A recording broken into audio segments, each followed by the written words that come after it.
possibly to my detriment, I was almost more interested in that and practicing than when I played, because I was invariably very nervous when I played. But yeah, so I would say originally there, and then having taken time out from the game, I had no design to get into this job at all. I was bored in a office job in London, and I contacted Pete Cowen, who was my coach, before I gave up golf, and it was him that said, well, you could teach, in his words, standing on your head. I couldn't wait to get to work every day, and I was extremely privileged, the fact that you had on tap access to one of the best coaches in the world, currently and at that time as well. So all the questions that make you scratch your head, you could get answers for, or obviously Pete's opinion of that answer. So yeah, it's just a fundamental interest that I have. I think it's a shame in the golfing industry that a lot of coaches keep the cards close to the chest.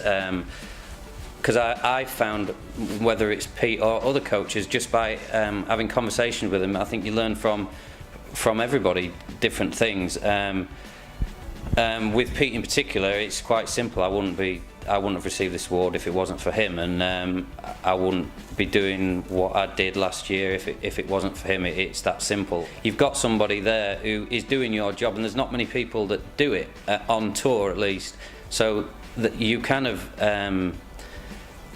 you keep renewing your interest because there's somebody that you're actually working with.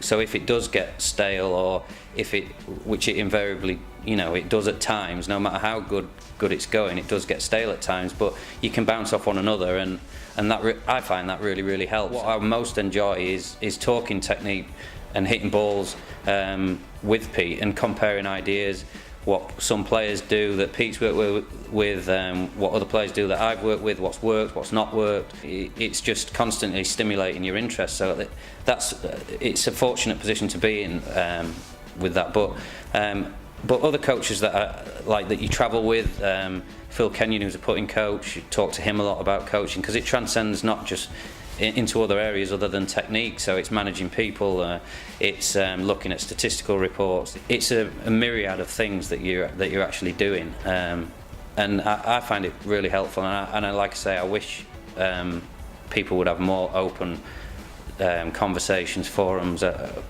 because I think it helps everybody ultimately. It's a bit of a double-edged sword. I don't like the travel. I don't know many people that do. But the places that you go at the other side are more than worth it. You get unbelievable experiences.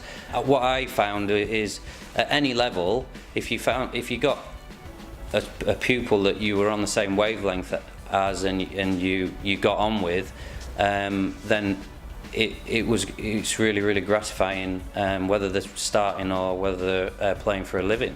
Being on tour, it probably tests you a little more, but it's all contextual, and it rolls along the way. So I would have been just as nervous doing my first lesson to a group as teaching on a large stage, like the Ryder Cup or something like that, because it's new at the end of the day, and I guess the more you do it, the less nervous you get. Whatever level, I think they can be gratifying, coaching a beginner to a 12 handicap, just as much as coaching somebody to win a first tournament. But especially with somebody like Matt Fitzpatrick, who you've coached from being a kid, that when he won the US Amateur, that personally, that was one of the most satisfying moments, because you'd seen him as a 13-year-old kid coming to the driving range, and then you'd see taking him all the way up there, and then when you walk onto the first tee with him at the Ryder Cup, it was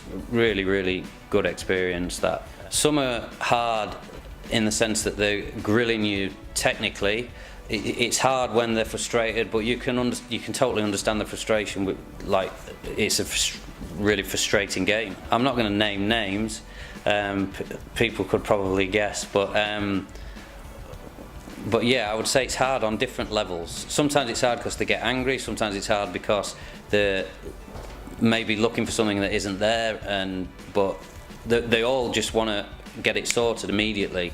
And I guess what keeps you there is being able to do that more often. I'd be lying if I say you could do it every time, because you can't, or I haven't met anybody that can all the time.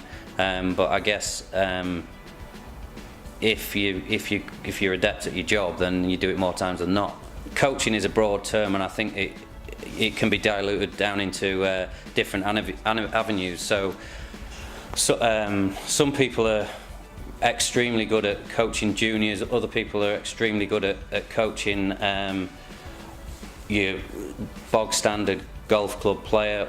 Other people would be more interested in elite coaching, and I think if you can identify what you prefer quite early on, I think irrespective of any of those avenues, I think you need to know your subject inside out, because I think all the best people, not just in golf, all the best people that I've come across in different industries, they make complex subjects appear simple, and to be able to make it simple, you need to know as much as you can about it, so that you can actually put it across in that way. And I think the fundamentally important thing is to know your topic absolutely inside out, whatever level, and then just pick your route and just try as hard as you can.